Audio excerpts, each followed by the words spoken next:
Lady Susan by Jane Austen. Section 2. Mrs. Vernon, read by Rachel Ellen. Mrs. Johnson, read by Kirsten Ferrari. Lady Susan, read by Kristen Hughes. Sir Reginald de Courcy, read by Simon Taylor. Lady de Courcy, read by Gesina. Mr. de Courcy, read by Patrick Beverley. 8. Mrs. Vernon to Lady de Courcy. Churchill. My dear mother, you must not expect Reginald back again for some time. He desires me to tell you that the present open weather induces him to accept Mr. Vernon's invitation to prolong his stay in Sussex, that they may have some hunting together. He means to send for his horses immediately, and it is impossible to say when you may see him in Kent. I will not disguise my sentiments on this change from you, my dear mother, though I think you had better not communicate them to my father, whose excessive anxiety about Reginald would subject him to an alarm which might seriously affect his health and spirits. Lady Susan has certainly contrived, in the space of a fortnight, to make my brother like her. In short, I am persuaded that his continuing here beyond the time originally fixed for his return is occasioned as much by a degree of fascination towards her as by the wish of hunting with Mr. Vernon, and of course I cannot receive that pleasure from the length of his visit which my brother's company would otherwise give me. I am indeed provoked at the artifice of this unprincipled woman. What stronger proof of her dangerous abilities can be given than this perversion of Reginald's judgment, which, when he entered the house, was so decidedly against her? In his last letter he actually gave me some particulars of her behaviour at Langford, such as he received from a gentleman who knew her perfectly well, which, if true, must raise abhorrence against her, and which Reginald himself was entirely disposed to credit. His opinion of her, I am sure, was as low as of any woman in England, and when he first came it was evident that he considered her as one entitled neither to delicacy nor respect, and that he felt she would be delighted with the attentions of any man inclined to flirt with her. Her behaviour, I confess, has been calculated to do away with such an idea.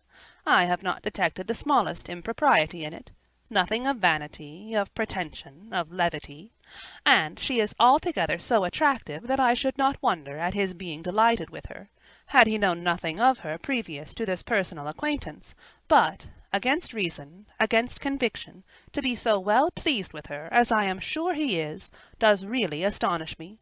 His admiration was at first very strong, but no more than was natural, and I did not wonder at his being much struck by the gentleness and delicacy of her manners. But when he has mentioned her of late, it has been in terms of more extraordinary praise, and yesterday he actually said that he could not be surprised at any effect produced on the heart of man by such loveliness and such abilities, and when I lamented, in reply, the badness of her disposition, he observed that whatever might have been her errors, they were to be imputed to her neglected education and early marriage, and that she was altogether a wonderful woman.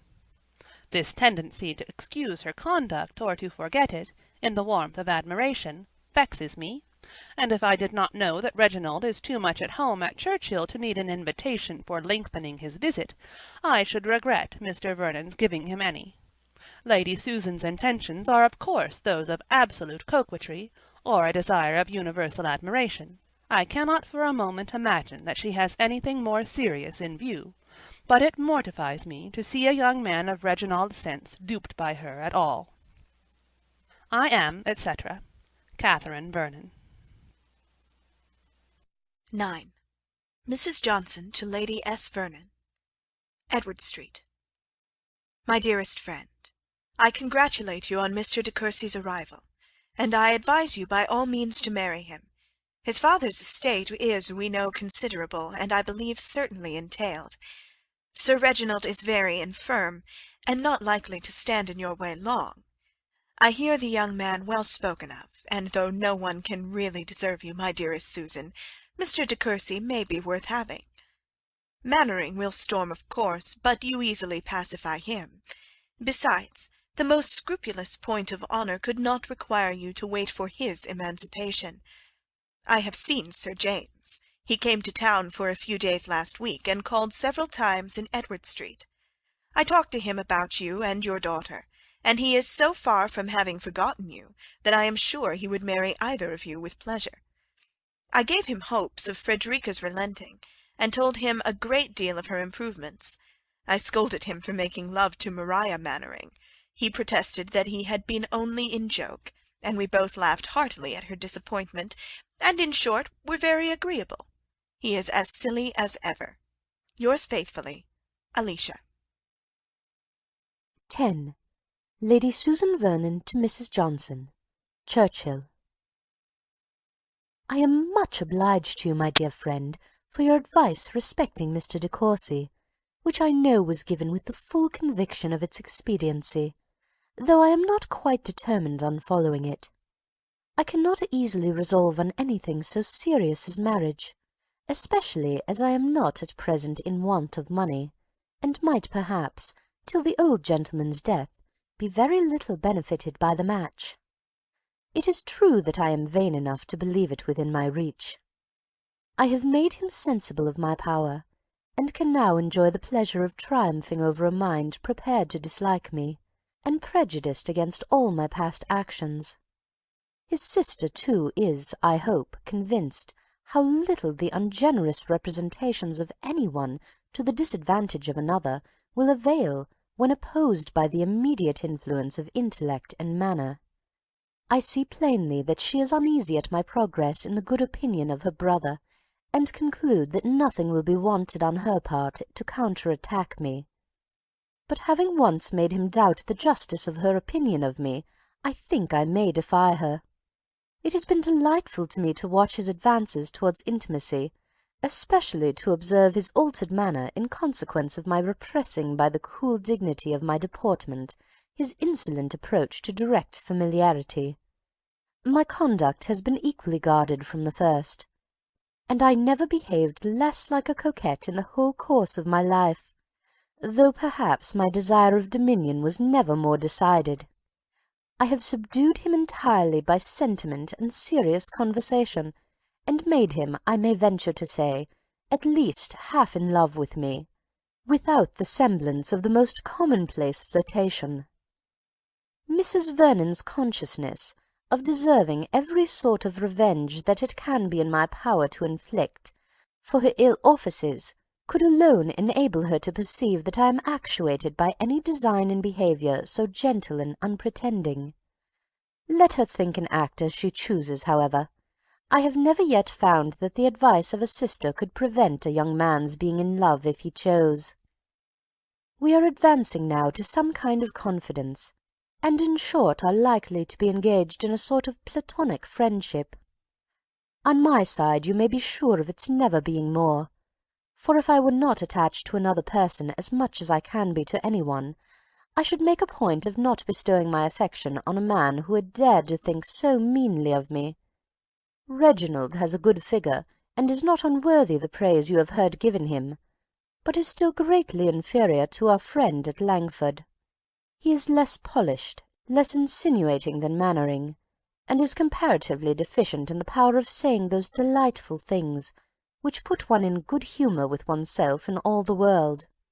He is quite agreeable enough, however, to afford me amusement, and to make many of those hours pass very pleasantly which would otherwise be spent in endeavouring to overcome my sister-in-law's reserve, and listening to the insipid talk of her husband.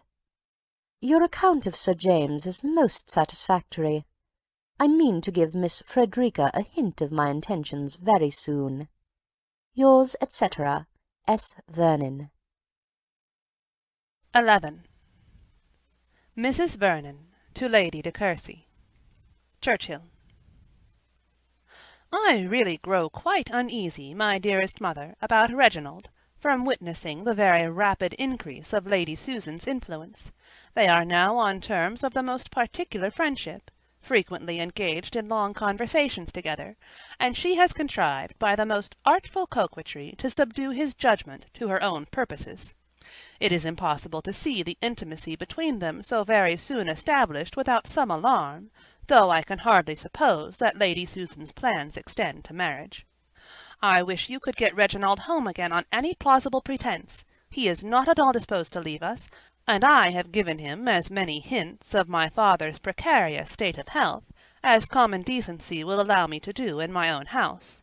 Her power over him must now be boundless, as she has entirely effaced all his former ill opinion, and persuaded him not merely to forget, but to justify her conduct. Mr. Smith's account of her proceedings at Langford, where he accused her of having made Mr. Mannering and a young man engaged to Miss Mannering distractedly in love with her, which Reginald firmly believed when he came here, is now, he is persuaded, only a scandalous invention. He has told me so with a warmth of manner which spoke his regret at having believed the contrary himself. How sincerely do I grieve that she ever entered this house! I always looked forward to her coming with uneasiness, but very far was it from originating in anxiety for Reginald.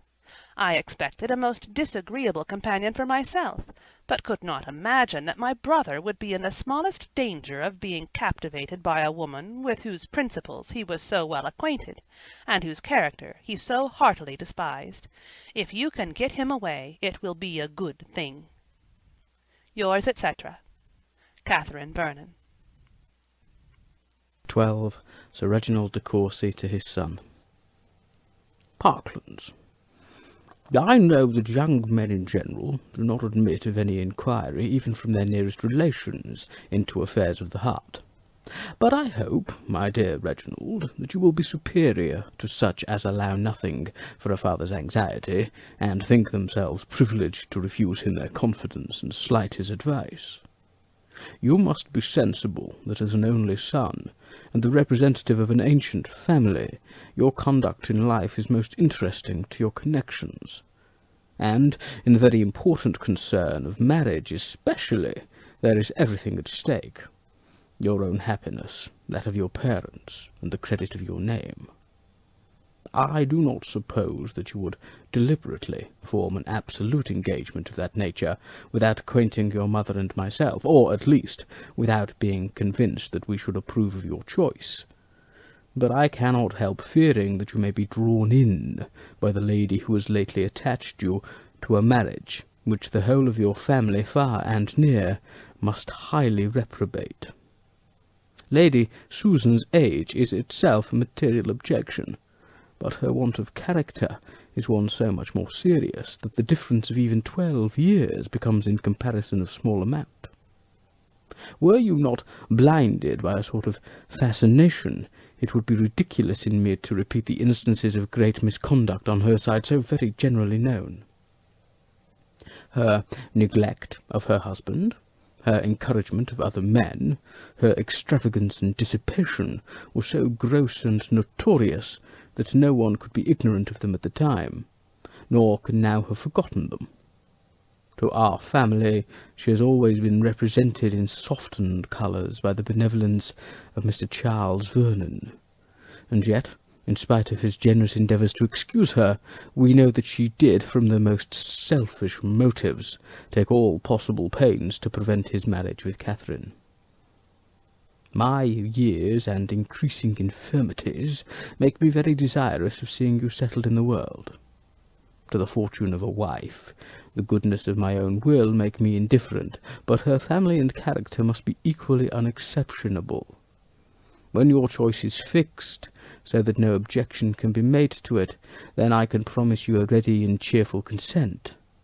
But it is my duty to oppose a match which deep art only could render possible, and must in the end make wretched. It is possible her behaviour may arise only from vanity, or the wish of gaining the admiration of a man whom she must imagine to be particularly prejudiced against her. But it is more likely that she should aim at something further. She is poor, and may naturally seek an alliance which must be advantageous to herself. You know your own rights, and that it is out of my power to prevent your inheriting the family estate.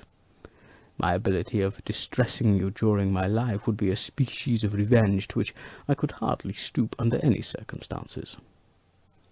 I honestly tell you my sentiments and intentions. I do not wish to work on your fears, but on your sense and affection. It would destroy every comfort of my life to know that you were married to Lady Susan Vernon. It would be the death of that honest pride with which I have hitherto considered my son. I should blush to see him, to hear of him, to think of him. I may perhaps do no good but that of relieving my own mind by this letter. But I felt it my duty to tell you that your partiality for Lady Susan is no secret to your friends, and to warn you against her. I should be glad to hear your reasons for disbelieving Mr. Smith's intelligence. You had no doubt of its authenticity a month ago. If you can give me your assurance of having no design beyond enjoying the conversation of a clever woman for a short period, and of yielding admiration only to her beauty and abilities without being blinded by them to her faults, you will restore me to happiness. But if you cannot do this, explain to me at least what has occasioned so great an alteration in your opinion of her. I am, etc., etc., Reginald de Courcy. Lady de Courcy to Mrs. Vernon. Parklands.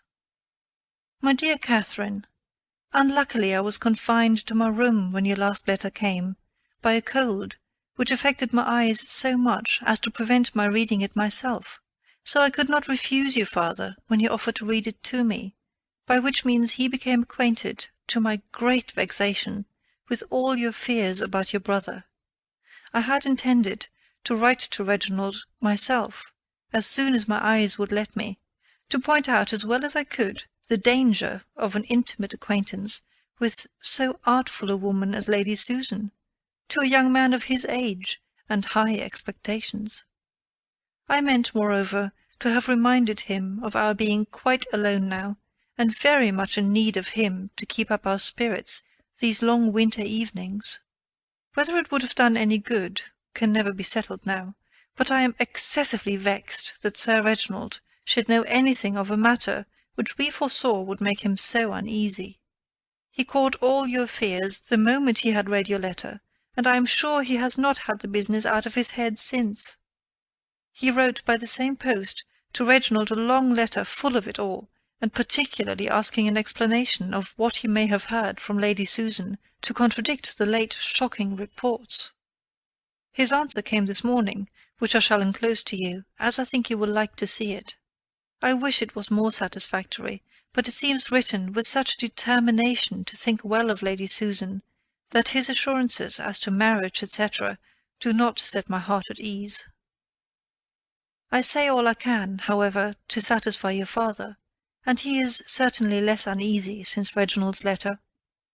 How provoking it is, my dear Catherine, that this unwelcome guest of yours should not only prevent our meeting this Christmas, but be the occasion of so much vexation and trouble.